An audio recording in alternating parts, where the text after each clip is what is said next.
বগুড়ায় র্যাব ১২ মাদক বিরোধী অভিযানে ১৫০ বোতল ফেন্সিডিল সহ শ্রী অমলচন্দ্র বিশ্বাস নামে এক মাদক কারবারিকে আটক করেছে। বগুড়া নিজস্ব প্রতিনিধি জাহিদ হাসানের পাঠানো প্রতিবেদনে দেখুন বিস্তারিত।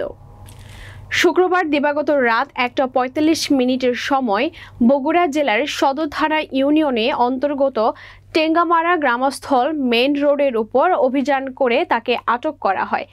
বগুড়ার র্যাব ১২ সিপিএসির পক্ষ থেকে জানানো হয়, গোপন সংবাদের ভিত্তিতে জানতে পারেন বগুড়া জেলার সদর থানা ইউনিয়নে অন্তর্গত টেঙ্গামারা গ্রামস্থল মেইন রোডের উপর ঠাকুরগাঁ হতে ঢাকাগামী একটি পরিবহন তল্লাশি করে ১৫০ বোতল ফেন্সিডিল, একটি মোবাইল ও একটি সিম সহ একজন আসামিকে আটক করি। আটককৃত আসামিকে আইনের ব্যবস্থা গ্রহণের জন্য বগুড়া সদর থানায় হস্তান্তর করা হয়েছে।